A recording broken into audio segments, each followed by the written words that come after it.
চতুর্দিকে সূর্যের গরম সহ্য করা যায় না, জমিনটা তামা হয়ে যাবে। ওদিকে জাহান্নামের আগুনের আওয়াজ। সবাই সব নবীদের পেছনে ঘুরিয়া আশ্বাস না পাইয়া সবাই আমারে তালাশ করবে। আম্মা জান আয়েশা বলেন, নবী আপনি কোথায় থাকবেন, উম্মতেরা কোথায় আপনাকে পাবে? নবী বলেন, আয়েশা আমি থাকবো আমার আল্লাহর সামনে, কুদরতের সামনে, মাকামে মাহমুদে সেজদায় পড়ে কাঁদবো। ঈসা নবী নিজের জন্য কাঁদবেন, মুসা নবী নিজের জন্য কান্না করবেন। আমি মুহাম্মদ আখিরি নবী, আমার জন্য আমি একবারও কান্না করব না। আমি সেজদায় পড়ে আমার মাওলাকে বলবো, দয়ার মালিক আমার উম্মতেরে বাঁচাও, আমার উম্মতেরে বাঁচাও, আমার একটা উম্মত যেন জাহান্নামের আগুনে না যায়। আমার উম্মত যদি জাহান্নামে যায় আমি জান্নাতের ময়দানে যাব না। ও দাড়ি কামানেওয়ালা যুবক বাবারা, ও বেপর্দায় চলনেওয়ালা ভাইরা, ও পর্দার আড়ালের মা বোনেরা, মাওলার কোরআন মিথ্যা মনে করিও না রে যুবক। আজকে আমিও তো তোমার মতো প্যান্ট শার্ট টাই লাগায়া দাড়ি কাইটা যদি চলতাম পারতাম, কেউ বাধা দিত না। কিন্তু এরপরও গরম লাগে, তারপরও টুপি কেন ফালাই না, দাড়ি ফালাই না, লম্বা জামা ফালাই না? একমাত্র কারণ আল্লাহর কোরআন সত্য, নবীর কথা সত্য। গুনাহ নিয়ে কবরে গেলে জাহান্নামের আগুনের যন্ত্রণা আর আযাব তাও সত্য।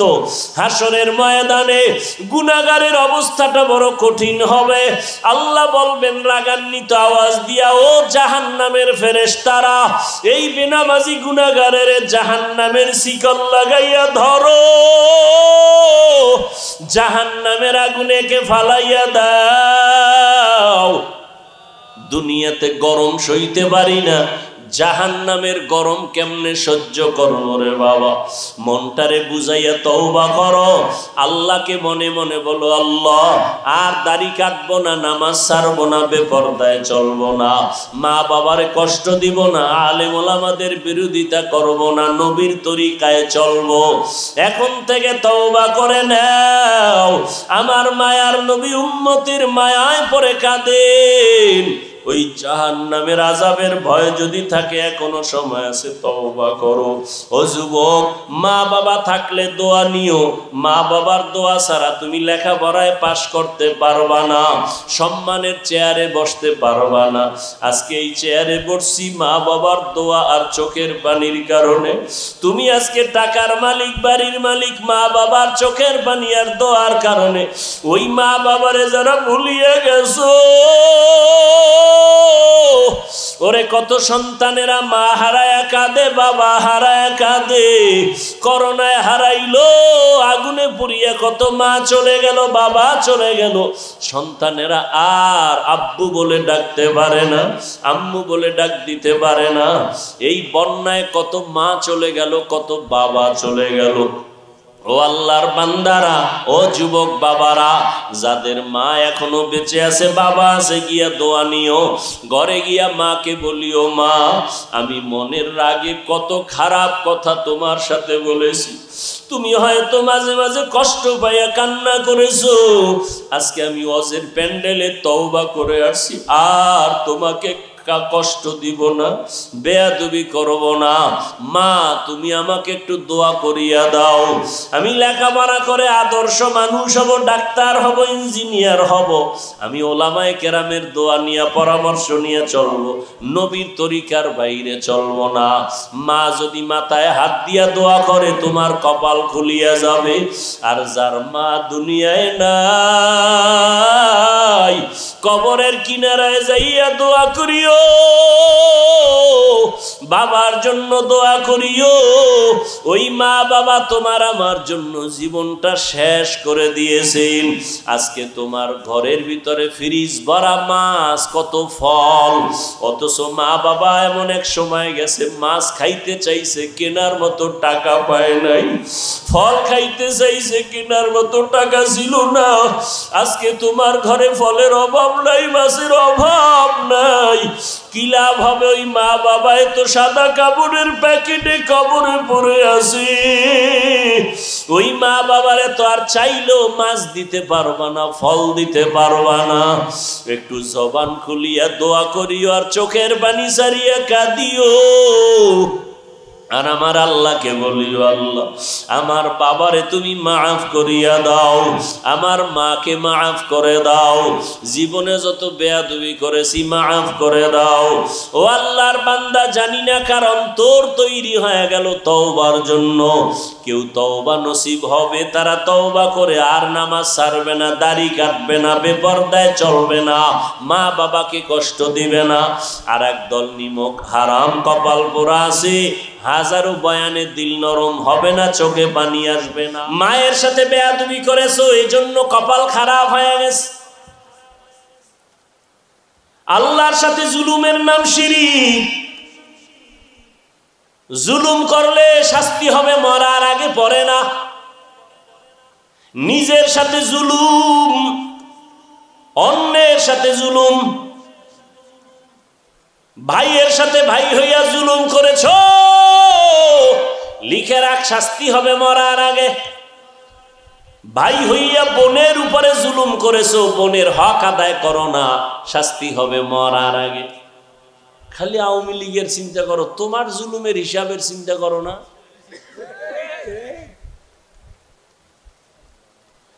এখনো যারা জুলুম করে সব বিচার মরার ঘরে না আগে। রসুলের হাদিস 100 বিশ্বাস নিয়ে বলতেছি, তুমি মা বাবার উপরে জুলুম করেছো, বিচার মরার আগেই হবে, লিখে রাখো। অনেক মা বাবা সন্তানের হক আদায় করে না, জুলুম করে।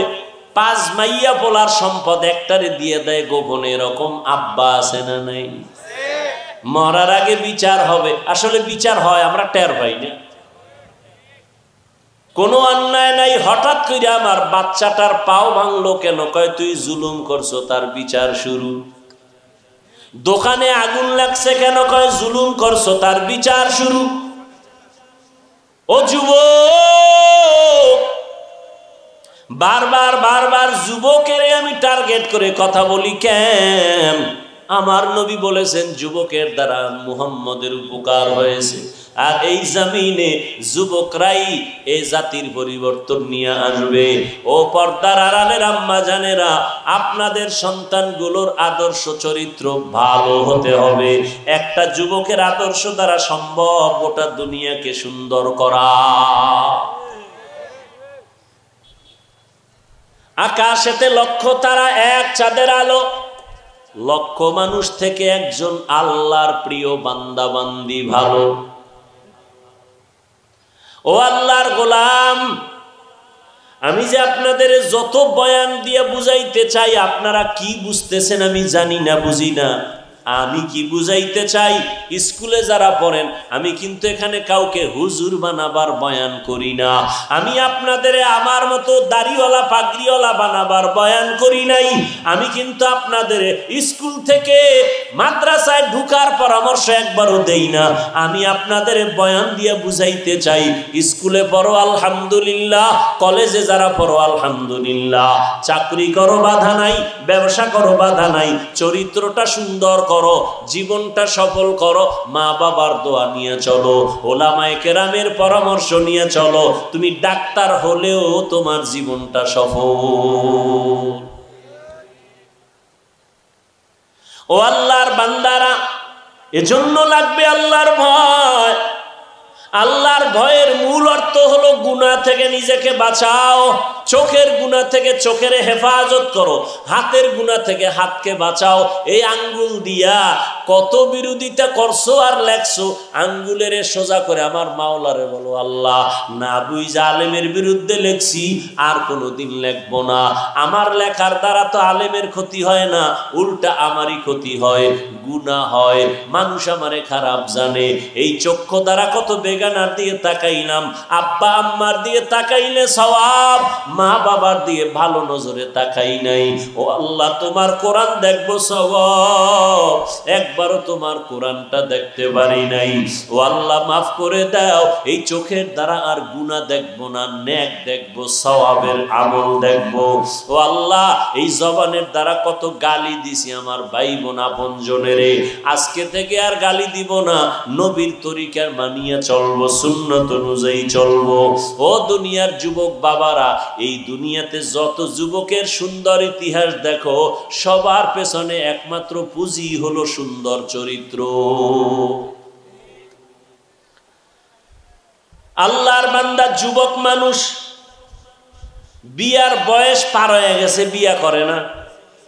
বড় ভাই ছোট ভাই বিয়া করিয়াই ফেলাইছে। ছোট ভাই বিয়া করিয়া বড় ভাই রে কয়, তুমি কি করবা না? কয়, আমি তো করব, আল্লাহর হুকুম, কিন্তু এ জমিনে আমি যে মেয়ে চাই সে মেয়ে নাই। ছোট ভাই মনে মনে ভাবছে, আমার ভাই বোধহয় সম্ভ্রান্ত পরিবারের ডানা কাটা পরি চায়। ডানা কাটা পরি, ডানা কাটা পরি বুঝেন তো? মানে আপনার ঘরে আসার পরে ওর কামি হলো শুধু ডানা কাটবে, আপনার মায়েরটা কাটবে, আপনার বাবারটা কাইটে দিবে, শেষে আপনারও জুতার বাড়ি দিয়ে বিদায়। এলো ডানা কাটা পরি। যেই মেয়েটা তোর সাথে কসম খাইছে তুই আমার, ভেবে নে আরো 13টার সাথে কসম খাইছে।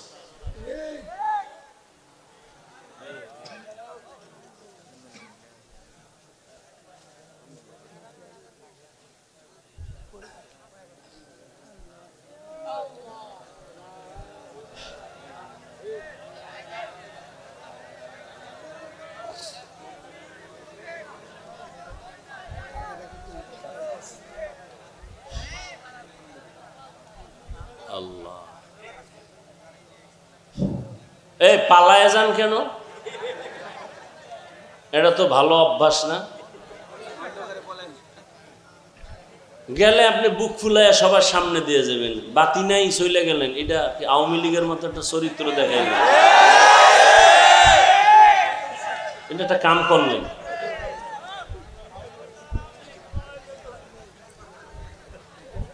এটা তো ভালো চরিত্র না। যাক, কথা তো কোনো দিক দিয়ে বাদ রাখি নেই, কপাল কেমনে ভালো থাকে পুইরা যায় সবই তো বলছি। এবার হেদায়েতের মালিক কে? আল্লাহ। আর একটু বলবো 2-1 মিনিট।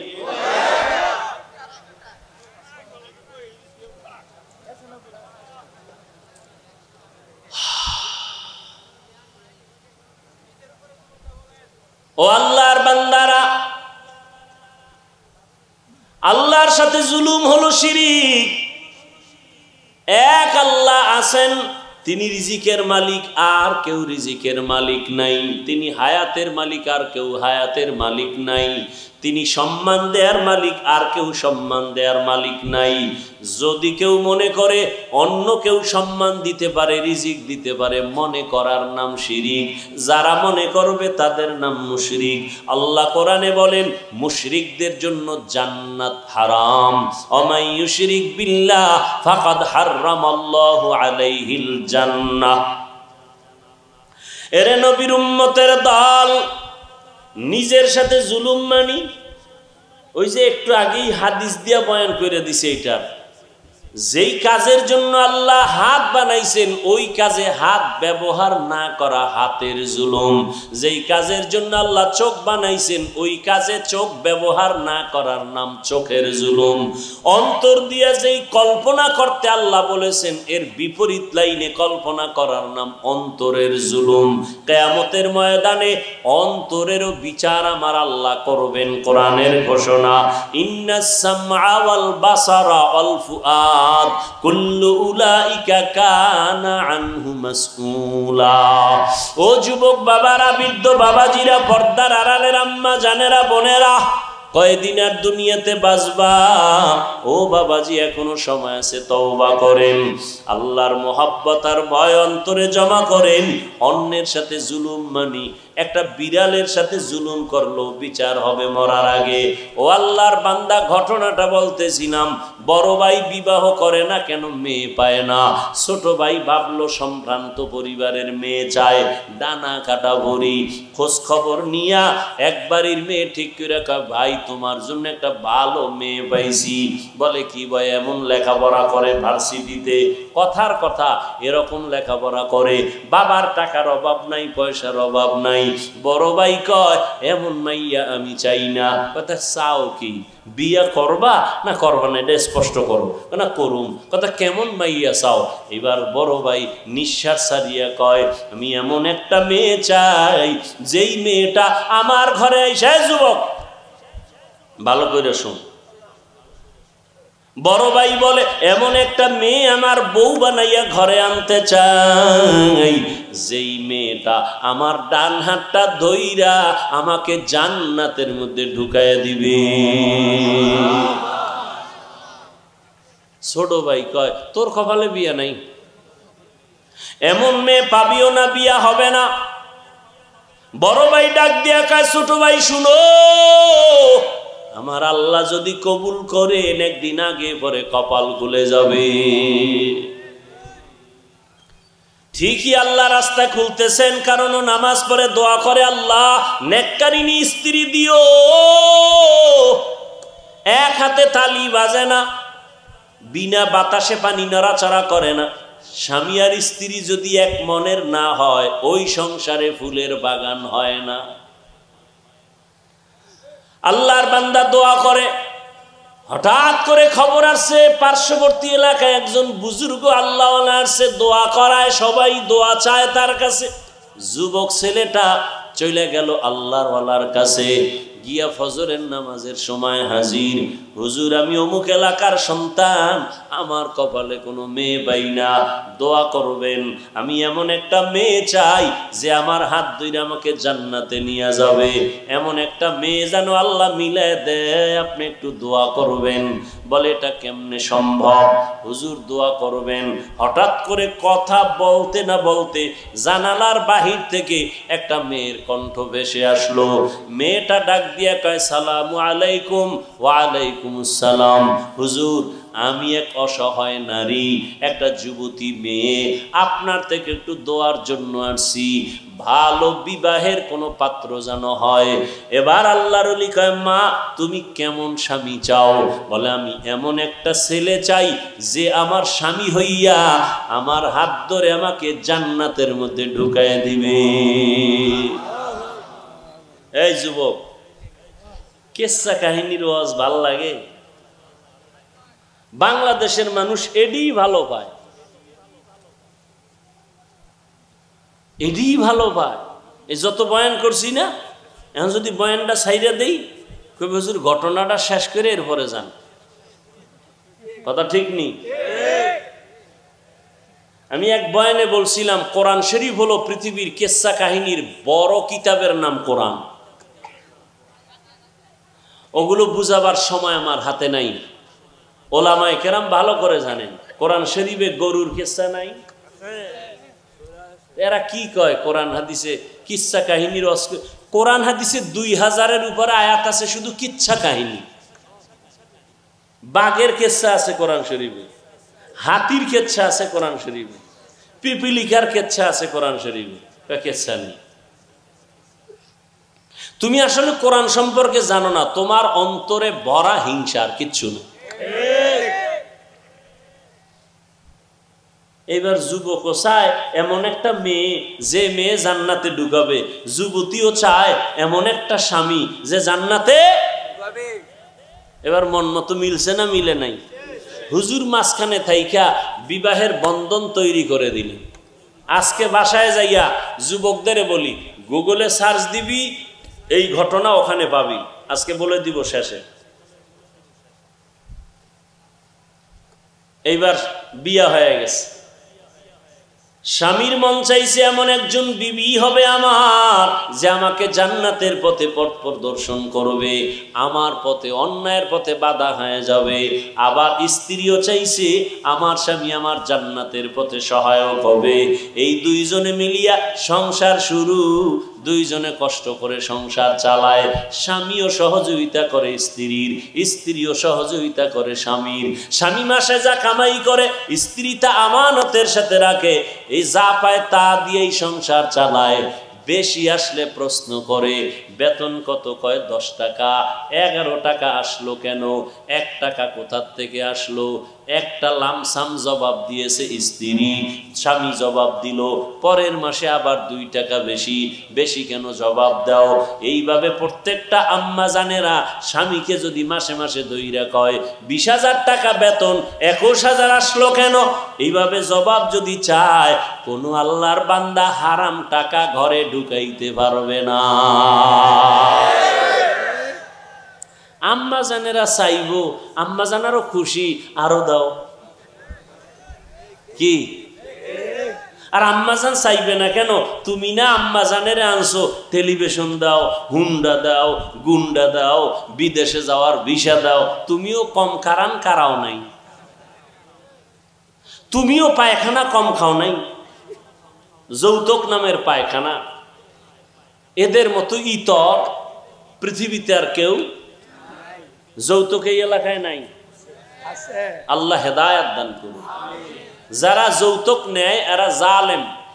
কি বলেন? জুলুমের বিচার মরার আগে না পরে?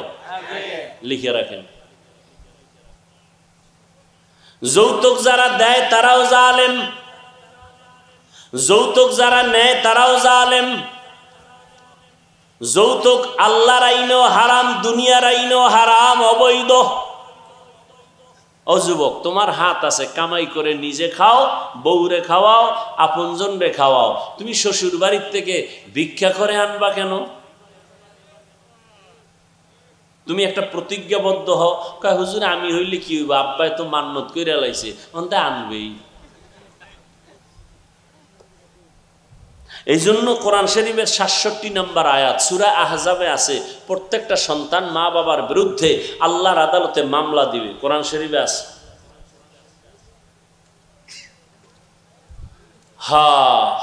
দোনোজনে স্ত্রী স্বামী দোনোজন সংসার করে।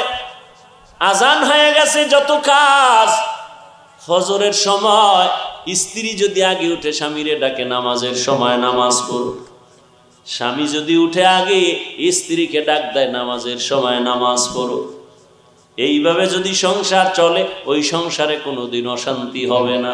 দোনোজনে নামাজ পড়ে আর আল্লাহর কাছে দোয়া করে, আল্লাহ এটা নেককার সন্তান দিও, আমরা মরিয়াও গেলে যেন সন্তানের আদর্শের কারণে মানুষ আমাদের দোয়া করে। আমরা এমন স্বামী আর স্ত্রী, আমি জীবনভর দোয়া করছি নেককার স্ত্রী চাই, স্ত্রী দোয়া করছে নেককার স্বামীর জন্য।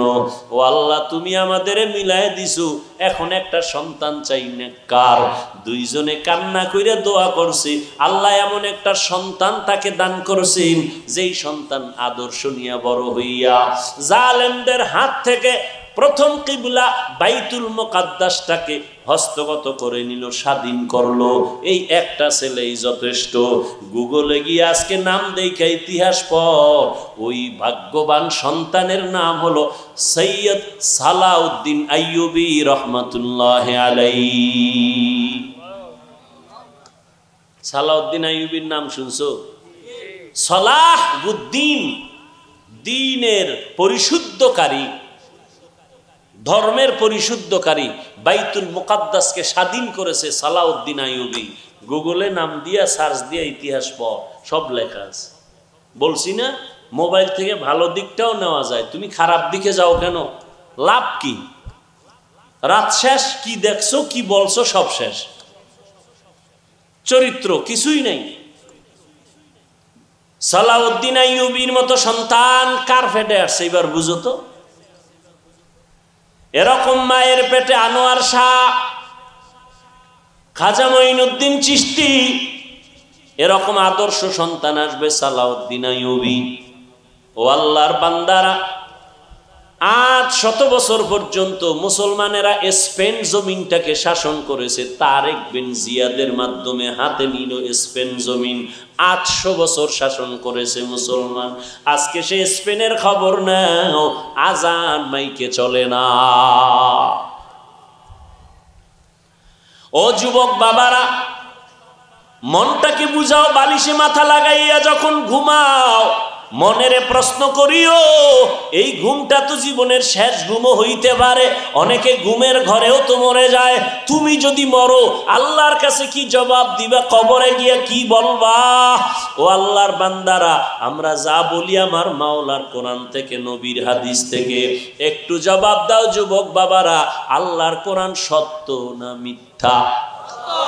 কত পার্সেন্ট সত্য বলো? ওই কোরআন শরীফের মধ্যে জান্নাতের বয়ান আসেনি? সত্যটা বলিও। ওই কোরআনে জাহান্নামের বয়ান আসেনি? এগুলো মিথ্যা, সব সত্য।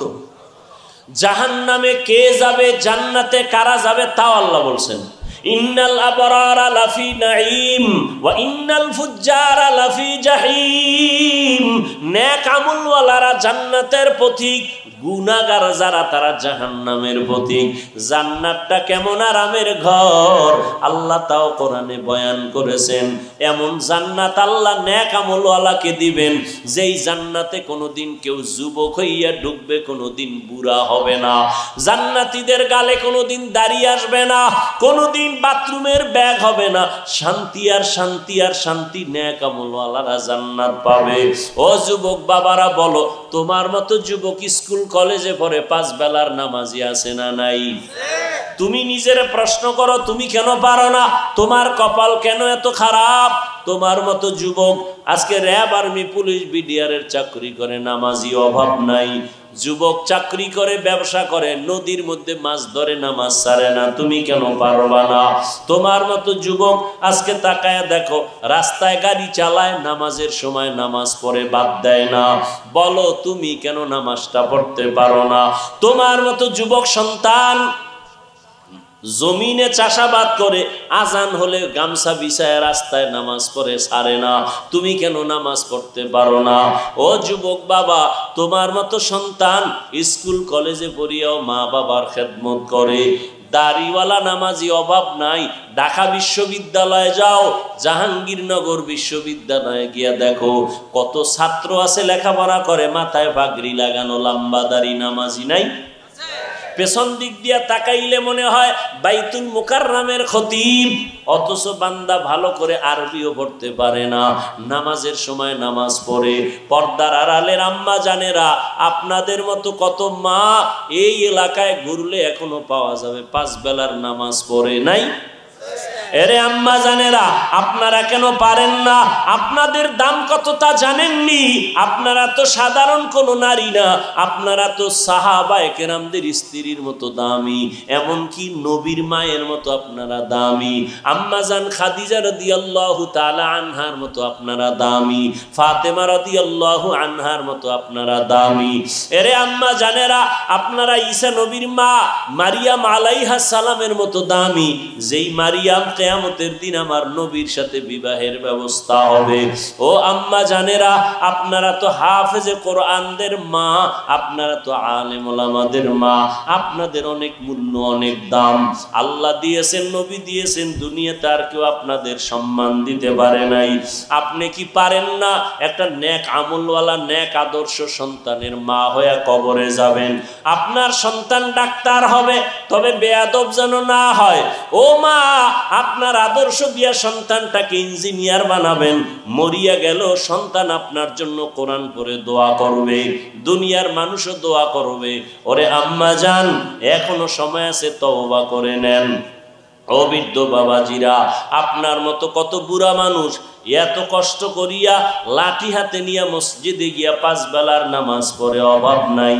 আপনি কেন পারবেন না? ব্যবসা করে, মিথ্যা বলে না, হারাম খায় না, আপনি কেন পারবেন না? এখনো সময় আছে, তওবা করে নেন। আল্লাহর কাছে অন্তর নরম করে বলেন, আল্লাহর কোরআন সত্য, গুনাহ নিয়ে কবরে গেলে জাহান্নামের আগুনে জ্বলতে হবে, তাও সত্য আপনার আমার নবীজি যার গুনাহ নাই ওই নবীও হাসরের ময়দানের আযাবের ভয়ে চোখের পানি ছেড়ে কান্না করেন। আম্মা জান আয়েশা রাদিয়াল্লাহু আনহা বলেন, নবী আপনি কাঁদেন কেন? বলে কিয়ামতের দিন ভয়ঙ্কর হালাত হবে, আমার উম্মতের উপায় কি হবে এই ভয়ে কান্না করি। কারণটা কি? কিয়ামতের ময়দানে ঈসা নবী নিজের ভয়ে কান্না করবেন, মূসা নবী নিজের জন্য কান্না করবেন। এতটা ভয়ঙ্কর হবে হাসরের মাঠ, সমস্ত নবীরা পর্যন্ত কান্না করবেন। উম্মতের 5 জনকে হত্যা করেছে এক ব্যক্তি, একেও আদালত বলে একে ফাঁসি দাও। তাহলে ফাঁসি যদি একবার দেয় তো 1 হত্যার বিচার হবে, আরো 4 হত্যার বিচার কেমনে হবে? এজন্য দুনিয়ার আদালত যথেষ্ট না, এজন্য আরেকটা আদালত দরকার। এই আদালতের নাম কিয়ামতের আদালত। সেখানে ইনসাফের বিচার হবে। আল ইয়াউমা তুজজা কুল্লু নাফসিন বিমা কাসাবাত লা যুলমাল ইয়াউম। সেদিন কোনো জুলুম করা হবে না। ইন্নাল্লাহা সারিউল হিসাব।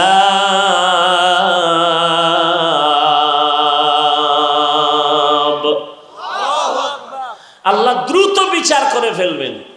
আমগো বিচার দ্রুত হয়নি, হ্যাঁ কোনো দ্রুত নাই। 50 বছর মামলা হইরা রইছে, এটার আর খোঁজ খবর নাই, ডিসমিসের খবর নাই, বরং হাদিয়া দিলে তাজা হয়। মামলা কি হয়? কি দিলে? হাদিয়া দিলে। আর আল্লাহ বলেন কিয়ামতের ময়দানে সমস্ত মাখলুকতের বিচার হবে, মানুষ জিন পশু, দ্রুত বিচার কাজ শেষ হবে। বলে কতটুকু টাইম? কয় ফজরের পরে বিচার শুরু, জোহরের আগে শেষ। সুবহানাল্লাহ। না এটা কেমনে সম্ভব? আল্লাহ বলেন আমার কুদরতের দ্বারা সম্ভব। অসম্ভবকে সম্ভব করার ক্ষমতা আছে কার? এটা আর কারো। এজন্য তিনি আল্লাহ আর আমরা গায়রুল্লাহ। এজন্য তিনি খালেক, আমরা মাখলুক। এজন্য তিনি স্রষ্টা, আমরা সৃষ্টি। এজন্য তিনি, আমরা কি? সৃষ্টি। এজন্য তিনি রহমান, আমরা কেউ রহমান না। এজন্য তিনি রাজ্জাক, আমরা কেউ রাজ্জাক না। আমরা আব্দুর রাজ্জাক, আমরা আব্দুর রহমান। কিয়ামতের ময়দানে আল্লাহ পাক হাতকে প্রশ্ন করবেন, দায়িত্ব পালন হলো কিনা জবাব দাও। হাত, জবানকে প্রশ্ন করা হবে, ঠোঁটকে প্রশ্ন করা হবে, কানকে প্রশ্ন করা হবে। আল-ইয়াওমা নাখতিমু আলা আফওয়াহিহিম ওয়া তুকাল্লিমুনা আইদিহিম ওয়া তাশহাদু আরজুলুহুম বিমা কানু ইয়াকসিবুন। দস্তগুয়াদ মানচুনি দুজুদিদাম, লব্বগুয়াদ মানচুনি বুসিদাম, চশমগুয়াদ চিদাম গামজা হারাম, গোশগুয়াদ চিদাম সামরুল কালাম। কিয়ামতের দিন হাতকে আল্লাহ জিজ্ঞেস করবেন, তোমাকে যেই কাজের জন্য বানানো হয়েছিল ওই কাজ করছেনি? হাত বলবে আল্লাহ করে নাই। সাক্ষী দিয়ে দিবে আল্লাহর আদালতে। হাত কথা বলবে। বলে এটা কেমনে সম্ভব? ও ভাই, হাত কি আসলে কথা বলতে পারে? আমাকে জিজ্ঞেস করেন, আমি যদি জিজ্ঞেস করি আপনার হাত দিয়ে কথা বলাবেন, পারবেন? একটু আগেই কিন্তু জবাব দিয়েছি, আল্লাহর আদালতে হাত কথা বলবে। আপনি প্রশ্ন করবেন এটা কেমনে সম্ভব? জবাব হলো আমার আল্লাহর কুদরতে সম্ভব। গাছ কথা বলতে পারে? আমার আল্লাহ চাইলে। দুধের বাচ্চা কথা বলতে পারে? আল্লাহ যদি কুদরতি ক্ষমতা দেয় পারে না? পারে না? ঈসা নবী মায়ের কোলে শিশু বাচ্চা, বাবা নাই, এলাকার সব লোক ধরছে মারিয়াম, বাবা সারা ছেলে ভাই লিখই। মারিয়াম চুপ, কথা বলা বন্ধ। কেন? রোজাদার, রোজা রাইখা কথা বললে রোজা ভেঙ্গে যাবে, ঈসা নবীর যুগের আইন। মারিয়াম কথা কয় না। আল্লাহ ওহী পাঠায় দিলেন, তোমার কথা বলতে হবে না, তোমার বাচ্চাকে কথা বলতে বল। এবার মারিয়াম ইশারা দিলেন, আমাকে নয়, বাচ্চাকে জিজ্ঞাসা করো ও কেমনে আসছে। বাচ্চা কথা বলতে পারে, প্রশ্ন করো, তুমি কথা বলবে কিনা সেটা পরের ব্যাপার, প্রশ্ন করো। মায়ের কোলে ঈসা নবী শিশু বাচ্চাকে প্রশ্ন করলো, তুমি কোথার থেকে আসছো? ঈসা নবী জবান খুলে আওয়াজ দিলেন। কি জবাব দিলেন? ইন্নী আব্দুল্লাহ, আমি আল্লাহর বান্দা। আমি কার বান্দা? আল্লাহর বান্দা। তাহলে শিশু বাচ্চা কথা বলতে পারে না, এটাই বাস্তব। কিন্তু আমার আল্লাহ বলাইলে গাছ কথা বলতে পারে না, আমার আল্লাহ কুদরতি ক্ষমতা দিলে। রহমতের নবী খেজুর গাছের সাথে ট্যাক লাগায়া, শুকনা গাছ, মরা গাছ, নবী ট্যাক লাগায়া খুতবা পড়েন, জুমার খুতবা। সাহাবায়ে কেরাম কয় নতুন মিম্বর বানান। এটা আর কত, নবীও মনস্থ করলেন নতুন মিম্বর বানাবো। খেজুর গাছ, মানুষ যেমন কাঁদে, খেজুর গাছ কান্না শুরু করছে, মরা গাছ। নবী জিজ্ঞাসা করে, কাঁদো কেন? নবীর সাথে কথা বলতেছে, কাঁদো কেন? আমি কি দোয়া করব তুমি তাজা হয়ে যাও, খেজুর হোক? না। তো কাঁদো কেন? আপনার বিরহের বেদনায় কাঁদি। কি চাও? ইয়া রাসূলুল্লাহ, চাই আমাকে জানাজা পড়াইয়া মানুষের মতো দাফন করেন, কিয়ামতের দিন আপনার সাথে জান্নাতে থাকবো। সুবহানাল্লাহ আসে না? কুদরত কার? আল্লাহ। এই কথাটা মনে থাকবে তো ইনশাআল্লাহ। অসম্ভবকে সম্ভব করার ক্ষমতা আছে কার? আল্লাহ। এই বিশ্বাস যদি থাকে তাহলে কোনোদিন ঈমানদার আউলিয়া কেরামদের কারামতকে অবিশ্বাস করতে পারবে না। কানকে প্রশ্ন করবে, জবাব দাও। চোখকে প্রশ্ন করবে, তোমাকে যেই কাজের জন্য বানাইছি কাজ করলো কিনা জবাব দাও। আল্লাহ হাত কেন বানাইছেন? এই হাতের দ্বারা বান্দা তুমি ভালো ভালো কাজ করবা। তুমি ডান হাত দিয়া ভালো কাজ করো, খানা খাও ডান হাত দিয়া। ভালো কাজগুলো ডান দিক থেকে শুরু করো, ডান হাতের মাধ্যমে শুরু করো। মা বাবার খেদমতে হাত ব্যবহার করো, আল্লাহর মুহাব্বতে হাত ব্যবহার করো, গুনাহের কাজে নয়, নেক আমলের কাজে।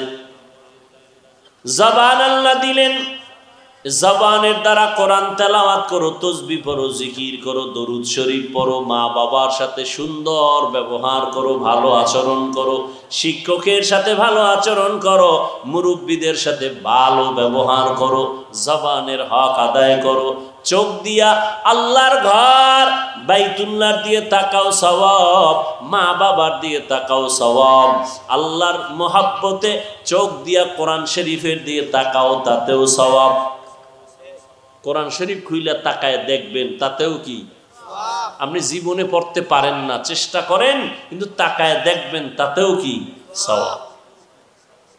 কিন্তু কপাল বড় খারাপ, আমার দেশের মুসলমান ঘরের মধ্যে কোরআন শরীফ আছে, 20 বছর হয়ে গেল, একটা দিনও কপাল পরা মুসলমান কোরআনটা ধইরা খুইলা দেখে নাই ভেতরটা কেমন। অথচ আল্লাহর কোরআন ধরো, পড়তে না পারলেও বুকে লাগাও, আঙ্গুল টেনে টেনে টেনে টেনে তুমি যদি বলতে পারো, হে মালিক, তোমার কোরআন এত দামি যে কোরআন বুকে লাগাইলে বরকত, দেখলে সওয়াব, পড়লে সওয়াব, আমি পড়তে পারি না, কোরআনের নূর আমার সিনায় দান করো। আমার আল্লাহ কোরআনের বরকতে তোমার ঘরটা আলোকিত করবে। যেই ঘরে কোরআন তেলাওয়াত হবে, ফেরেশতা দিয়া ওই বাড়িটা পাহারা দিবে। এই কোরআন যার সিনায় থাকবে, কবরে গেল মাটি তার লাশটা নষ্ট করবে না। ইকা নামে জিন্দা কুরআনে হাকিম, হিকমতে উলায়া জালাস্তু কাদিম, জামিউল ইলম ফিল কুরআনে হাকিম, তাকাসারাত আনহু আফহামুর রিজালি। দুনিয়াতে গান শুনো, গল্প শুনো, কবিতা শুনো, একবার দুইবার 10 বার পরে আর ভালো লাগে না। এক গান কতবার শুনবো? আমি বয়ান করি, এরপরেও মানুষ কয় এক বয়ান দুই জায়গায় মজা লাগে না। কিন্তু আমার মাওলার কালাম এমন স্বতন্ত্র একটা কিতাব, এটা যতবার শুনি ততই যেন মজা বাড়ে, তৃপ্তি শেষ হয় না। কথা ঠিক না? যত শুনি ততই মজা লাগে। আবু জাহিল্লা কত বড় বেঈমান, আমার নবীর বড় দুশমন। এই যুবকেরা, তোমার দাম কত তুমি জানো? নিজের মূল্য যদি নিজে না দাও কে দিবে? তোমার দাম কত তুমি জানো? মদিনাওয়ালা নবী, বেঈমানরা যে নবীর পাগল, আসমান পাগল, জমিন পাগল, সমস্ত বিধর্মীরা রসুলের পাগল। সেই নবী কি বলছে জানো? বুড়ারা আমি মুহাম্মদের বিরোধিতা করেছে, যুবক আমি মুহাম্মদের উপকার করেছে। আবু জাহিল্লা বুড়া নবীর দুশ্মনী করে, বুড়ারা নবীর দুশ্মনী করে, জুয়ানেরা নবীর উপকার করে। 7 বছর বয়স থেকে 13-12 বছর পয়গম্বরের চাচাতো ভাই নবীর হাতে হাত লাগায় কয়, রে ভাই আমি এতদিন ভাই ছিলাম হযরত আলী, এখন আমি আপনার সাহাবী হয়ে গেলাম। 7 থেকে 11, কেউ 8 বছর, কেউ 11 বছর বলছেন। আলী আইসা নবীর হাতে হাত দিয়া কালেমাওয়ালা হয়ে গেলেন, শক্তি বেড়ে গেল। জুয়ান, তুমি জুয়ান কি করো? আচ্ছা তুমি যদি নবীর উপকার করতে নাও পারো, অনুরোধ থাকবে ক্ষতি করিও না। উয়াতে নে কি নাদারি বদমকুন বরওজুদে খুদসতম্বে হদমকুন। পারলে নামাজ পড়ো, নবীর আদর্শে দাড়িটা লম্বা করো, পারলে মাথায় টুপি লাগাও, যদি না পারো কোনো গালি নাই, গালি দেওয়ার অনুমতি নাই। বাবা তুমি টুপি যদি মাথায় না দিতে পারো, আমরা দোয়া করি এক সময় তুমি দিও, কিন্তু এমন ব্যবহার যেন না হয় তোমারে দেখে যেন অন্যের টুপির থেকে আগ্রহ নষ্ট না হয়। তুমি এমন ব্যবহার করবা না যে মানুষ টুপির থেকে আলাদা হবে, দাড়ি থেকে আলাদা হবে, বরং তুমি এমন ব্যবহার দাও, ভাই আমি দাড়ি রাখতে পারি না, দাড়ি রাখা বড় সওয়াবের কাজ, তুমি রাখছো, মাশাআল্লাহ অনেক সুন্দর লাগে, অনেক ভালো লাগে, দোয়া করিও আমিও যেন রাখতে পারি। আর তুমি যদি উল্টা বয়ান দাও, কিরে বুজুর্গ হয়ে গেলি অল্প বয়সে, বিয়ে করছো কয় না, সর্বনাশের আগে দাড়ি, তোর কপালে বিয়ে নাই, তো একটা পেরেশানির মধ্যে পড়বে, দাড়ির কারণে বিয়ে নাই। আসলে কি সত্য দাড়ির কারণে বিয়ে হয় না? তা আমরা দাড়িওয়ালারা তো বউ ছাড়া মরণ। বরং আল্লাহর কসম করে বলি, লিখে রাখ, যুবকদের বলি লিখে রাখ, দাড়িওয়ালারা বউ নিয়ে যত শান্তিতে আছে এরকম শান্তিতে খোদার কসম কেউ নেই। এরপর 2-1টা ঝামেলা থাকতে পারে, ওটা ধর্তব্য না। আর সাজ কাল মাদুম। ও আল্লাহর বান্দারা, আমি যেটা বুঝাইতে চাই, তুমি মাদ্রাসায় পড়ো না, তুমি স্কুলে পড়ো, তুমি কলেজে পড়ো, বাধা নাই, ইসলাম তোমাকে গালি দেয় না। তুমি ডাক্তার হও, ইঞ্জিনিয়ার হও, একজন প্রফেসর হও, বাধা নাই। কিন্তু খবরদার তোমার ওই লাইনে পড়তে গিয়া যেন কোরআনওয়ালার পড়ায় কোনো ক্ষতি না হয়। তুমি কোরআন পড়তে পারো না, মাদ্রাসায় পড়তে পারো না, তুমি বলিও ভাই তুই মাদ্রাসায় পড়ো, তুমি আমার পার্শ্ববর্তী এলাকার প্রতিবেশী, মাদ্রাসায় পড়ো, কোরআন পড়ো, কলিজাটা ঠান্ডা হয়ে গেছে, দোয়া করিস আমি স্কুলে পড়ি, কলেজে পড়ি, তবে কোরআন থেকে যেন আলাদা হয় না যাই। তুমি কোরআন পড়ো, দোয়া করিও আমিও যেন আল্লাহর কোরআন পড়তে পারি। তুমি নামাজ পড়ো, আমার মন চায় পড়ার জন্য আমি পারি না, দোয়া করিও আমিও যেন ঠিক মতো নামাজ পড়তে পারি। এতে খুশি না? আমি কি বুঝাইতে চাই, তুমি যদি দিনের কাজ করতে নাও পারো চেষ্টা করো, কিন্তু বিরোধিতা করিও না। যুবক তোমার দাম কত দেখছো? আজকে যুবক সফলতার মানদণ্ডে এই দেশের একটা ইতিহাস তৈরি করে ফেললো যুবক। কথা ঠিক না? যুবক যুবতীদের এক সফল ইতিহাস। তুমি এখানের যুবক না, তোমার মধ্যে এমন পাওয়ার আছে যে পাওয়ার দিয়া পুরা দুনিয়া তুমি একা কন্ট্রোল করবা, সে পাওয়ার তোমার মধ্যে আছে। কমতেছে কিছু, কারোটা কমতেছে শুধু এই মোবাইলের গুনাহের কারণে পাওয়ার কমতেছে। পাওয়ার বুঝো, গোটা দুনিয়া তুমি পরিচালনা করার মেধা তোমাকে আল্লাহ দিয়েছেন। তুমি আল্লাহর বান্দা, তুমি শ্রেষ্ঠ নবীর উম্মত, সে মেধা তোমার মধ্যে আছে, কিন্তু নষ্ট হবে গুনার কারণে। গুনার কারণে মেধা নষ্ট হয়। কোন মানুষ ভালো কাজ করতে গিয়া পাগল হয় না, গুনাহ করতে গিয়া এই যে ফ্রি ফায়ার গেমস খেলা পাগল হয়ে গেছে। কি মিশা? তুমি ওই পথের যাত্রী, তুমি পাগল হইবে কবে? তারিখটা দাও। ও যুবক আল্লাহর গোলাম, তোমার ভেতরে এত মেধা আমার আল্লাহ দান করেছেন, এই মেধা কাজে লাগাইয়া তুমি অন্তরে লালন করো, গোটা দুনিয়া তুমি নিয়ন্ত্রণ করবা। তুমি ডাক্তার হইল শুধু গাজীপুর সিটির তুমি ডাক্তার না, তোমার অন্তর এত বড় করে থাকো যে গোটা দুনিয়াতে আমি ডাক্তার হিসাবে পরিচয় লাভ করব। মানুষ আমাকে ফ্রি ভিসা দিয়া বিদেশের ঘরে নিবে আমি ডাক্তার হিসাবে। আমার দেশের ডাক্তার বিদেশ যায় না, নেয় না। তা তুমি এই সিফাগল্লির ডাক্তার হইয়া এইভাবে চিন্তা করো কেন? তোমার দিলটাকে বড় বানাও। তোমার অভাব কিসের? অভাব একটা, তোমার চরিত্র ভালো না। আর এই অভাব যদি থাকে, তুমি যত টাকাওয়ালা হও, তুমি সম্মানের চেয়ারে জীবনে বসতে পারবা না। ডাক্তার MBBS, মুসলমানের বাচ্চা, নামটা খুব সুন্দর, এরপরও কপাল খারাপ। বাংলাদেশেও থাকার কপাল হয় নাই। তাসলিমা MBBS ডাক্তার, কপাল খারাপ চরিত্রের কারণে। কিসের কারণে? চরিত্রের কারণে। তুমি ডাক্তার হও, বিশ্বে মাথা উঁচু করো, মরে গেলে যেন তোমার নামে মহাব্বতে ইতিহাস লেখে মানুষ। কাজী কবি নজরুল মরে গেছে, তার ইতিহাস আছে না? স্মরণ করি না আমরা কেন? তোমার মতো মোবাইলে গুনাহ করছে? গুনাহ করে নাই, এ কারণে এখনো তাকে সবাই স্মরণ করে। তুমি মরে যাবে, তোমার নামে ইতিহাস লেখা হবে, সুনামের ইতিহাস। চরিত্র ঠিক করে নাও। আর চরিত্র ধ্বংসের একমাত্র মাধ্যম মোবাইল।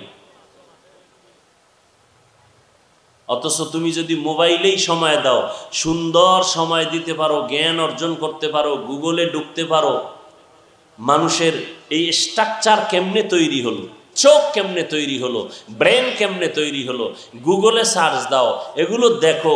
আসমান কেমনে তৈরি হলো, সৌরজগৎ, নবমণ্ডল, ভূমণ্ডল, পৃথিবী নামক গ্রহটা কেমনে বানানো হলো, এগুলো গবেষণা করে কাগজ কলমে লিখো। এখান থেকে অনেক কিছু শিখো। বাজে সময় দেওয়ার টাইমই পাবা না। ভালোটা নাও, খারাপটার দিকে দৌড়াও কেন? এত বয়ান, এত বয়ান, এত বয়ান, জুমার দিন খতিব সাহেবদের বয়ান, আলেম ওলামার বয়ান, বক্তাদের বয়ান, পীর সাহেবদের বয়ান, তাবলীগের বয়ান, এরপরেও কেন আমাদের মধ্যে পরিবর্তন নাই?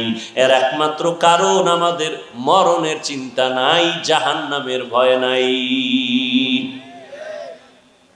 এজন্য আমার তেলাওয়াতকৃত আয়াতে আল্লাহ পাক দুটো আদেশ দিয়েছেন, একটা আদেশ আর একটা নেতিবাচক নির্দেশ। ইয়া আইয়ুহাল্লাযীনা আমানুত্তাকুল্লাহ, ও দুনিয়ার মুমিন, তোমরা ভয় যদি করো একমাত্র আল্লাহকে ভয় করিও। কাকে? আল্লাহকে। আল্লাহকে ভয় করো। ভয় করার মতো হক আদায় করে। সাহাবায়ে কেরাম বললেন, ও পয়গম্বর, আল্লাহ যত বড়, ওই পরিমাণ হক আদায় করে ভয় করাটা অসম্ভব। তো আল্লাহর নবীও চিন্তায় পড়ে গেলেন। আল্লাহ আয়াত নাজিল করে বললেন, ইত্তাকিল্লাহা মাস্তাতাতুম। সাহাবায়ে কেরামদের জানায় দেন, আমার হক আদায় করার দরকার নাই, সবাই যেন তার সাধ্য মতো আমি আল্লাহকে ভয় করে। আল্লাহকে ভয় করার মানি গুনাহ থেকে নিজেকে বাঁচাইয়া রাখো। কারণ গুনাহ করলে শাস্তি হবে দুনিয়াতেও, শাস্তি হবে পরকালেও। এমন কিছু গুনাহ কাজ আছে যেই গুনাহ করলে শাস্তি মরার আগেই হবে। পরে না আগে? কথা বলেন। সবকিছু শেষ, বাকি শুধু মোনাজাত। বাকি কি? এই হাত দুইটা উঠাবো আর মোনাজাত দিব, শেষ। আর হাত দুইটা যদি উঠাইয়াই শুরু করি, আপনারা চিল্লাই লিখে আর হাত নামানোর সুযোগ আছে? আছে? অতএব ডিস্টার্ব করবেন না। পৃথিবীতে জবান দিয়ে অনবরত কথা বলার মতো কষ্টের কাজ আর একটাও নেই। রডের ফ্যাক্টরিতে রড টানে, সিমেন্ট ফ্যাক্টরিতে সিমেন্টের কাজ করে, অনেক কষ্ট, অনেক কষ্ট। কথা বলার থেকে কষ্টের কাজ পৃথিবীতে আর একটাও নেই। অনবরত কথা বলা, প্রতিদিন প্রতি রাত। এর মধ্যে একটা কথা যদি আঁকা বাঁকা হয়, সম্মানের জায়গায় অসম্মান, মোহাব্বত সব ধুলায় মিশে যাবে। এগুলো ঠিক রেখা এরপরে এক লাইনের মানুষ হইলেও তৈতো যে সব আলেম ওলামা, এগো যদি দুই একটা কথা ভুলও হইয়া যায় কিছু মনে করবে না। কিন্তু না, এখানে হরেক রকমের মানুষ বসে আছে, আছে না নাই? এদের মেধা মন ঠিক রেখে দ্বীনের কিছু কথা শুনানো এটা কঠিন, আমার আল্লাহর রহমত ছাড়া সম্ভব না। অতএব নিজে শুনবেন না, আর একজনকেও শুনতে দিবেন না, এমনটা যেন না হয়।